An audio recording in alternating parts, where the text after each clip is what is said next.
Tuhan bersamamu dan bersama rohmu. Inilah Injil suci menurut Matius. Dimuliakanlah Tuhan.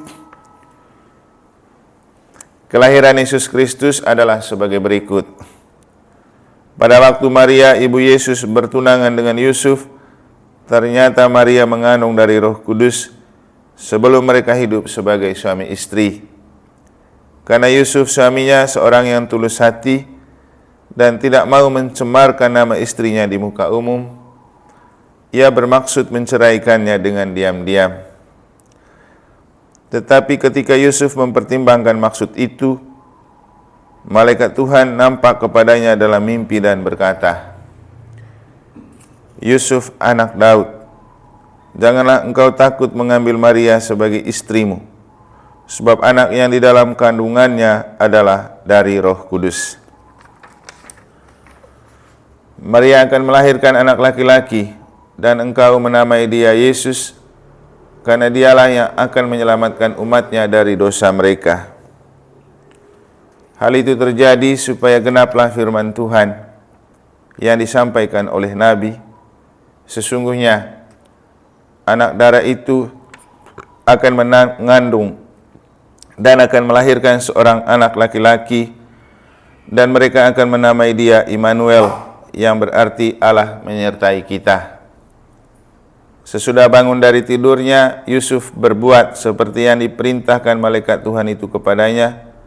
Ia mengambil Maria sebagai istrinya.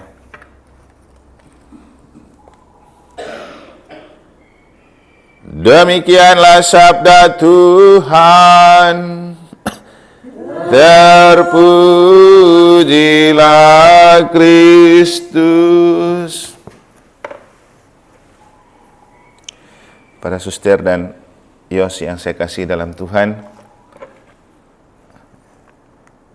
ada dua hal yang dapat kita maknai dari cerita Yusuf yang telah kita dengar. Pertama, mungkin perlu kita merasa heran karena Yos ini merayakan ulang tahun pas bacaannya bicara tentang Yosef. Ini so sweet banget gitu ya. Mungkin ada kemiripan karakter kali, tapi namanya pelindung itu begitu, melindung orang supaya ditempatkan pada situasi yang so sweet gitu. Dari apa yang ditunjukkan oleh Yosef, ada dua yang dapat kita maknai. Yosef suami Maria maksudnya. Yosef ini kan masih bujang, kita punya Yosef ini. Pertama, dalam kondisi terjepit atau kepepet, apa yang harus kita lakukan? Kita semua pasti sering menghadapi situasi dan kondisi seperti ini. Situasi terjepit dan kepepet seringkali membuat kita dilema, harus mengambil sikap atau keputusan apa. Kata orang bijak, dalam kondisi kepepet atau kebingungan atau dilema, jangan mengambil keputusan apa-apa. Yang perlu adalah diam, dan kesempatan itu kita berikan kepada Tuhan untuk berbicara. Nah, inilah yang dilakukan oleh Yusuf ketika ia terjepit atau dilema untuk entahkah menceraikan Maria atau tidak. Bahkan dia sudah membuat keputusan diam-diam, merencanakan diam-diam, belum mengambil keputusan. Tiba-tiba ia berhenti sejenak untuk mempertimbangkan. Jadi ketika dia punya niat untuk menceraikan diam-diam, tapi ia coba mempertimbangkan lagi. Dan itulah waktunya Tuhan berbicara, waktu ketika kita mempertimbangkan. Maka penting sekali dalam hidup itu sedikit memberikan ruang untuk Tuhan berbicara ketika kita dalam kondisi kejepit atau terpepet atau dilema. Nah, seringkali karena terdesak oleh kondisi dan emosi, dalam kondisi terjepit atau kejepit atau dilema, kita terlalu mudah mengambil keputusan yang memang seringkali menjerumuskan kita ke dalam masalah yang lebih besar. Maka sering terjadi orang menyesal dengan apa yang sudah diputuskan. Tapi biasanya nasi kalau sudah jadi bubur, susah jadi nasi lagi. Maka apa yang ditunjukkan oleh Yosef menunjukkan kepada kita bahwa kalau kita menghadapi situasi-situasi itu dalam hidup, mari kita diam diri sejenak dan kita membiarkan Tuhan berbicara. Karena Tuhan pasti membicarakan apa yang terbaik yang harus kita putuskan seperti yang Tuhan tunjukkan kepada Yusuf.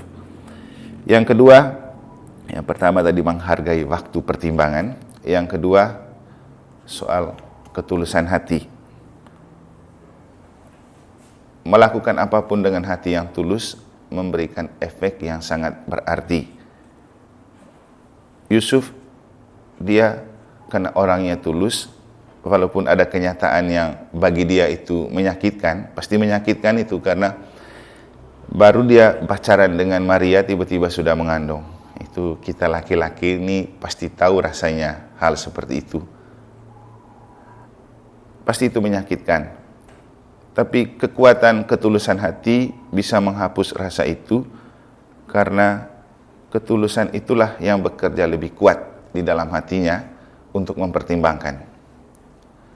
Dan justru karena ketulusan hati itulah yang membuat Tuhan itu ikut campur dalam masalah yang sedang menimpa Yosef. Mungkin juga ini baik untuk kita ketika kita diberikan tugas dan tanggung jawab, apapun bentuknya, kita perlu menerima dengan tulus. Karena ketulusan akan sangat membantu untuk kita merasa ringan dan enjoy melakukan apapun tugas dan tanggung jawab yang diberikan kepada kita.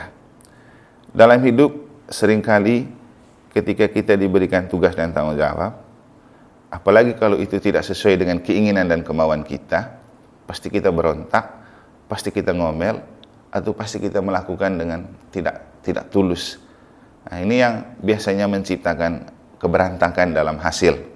Hasil tidak memuaskan, kita sendiri juga bisa bekerja dengan muka cemberut, muka murung, atau muka tidak bagus. Padahal Santo Paulus juga pernah mengingatkan kita, waktu dia berbicara tentang omnia in caritate, lakukan apapun dengan kasih, supaya kalau diberi pekerjaan, jangan dengan muka cemberut, jangan dengan mengeluh, dengan ngomel, tapi lakukan semuanya dengan kasih. Nah, melakukan apapun dengan kasih, itulah tanda ketulusan hati. Dan ketika kita menerima dan melakukan apapun dengan tulus hati, di situ Tuhan akan selalu bekerja untuk memberikan hasil yang terbaik, seperti yang ia tunjukkan kepada Yusuf.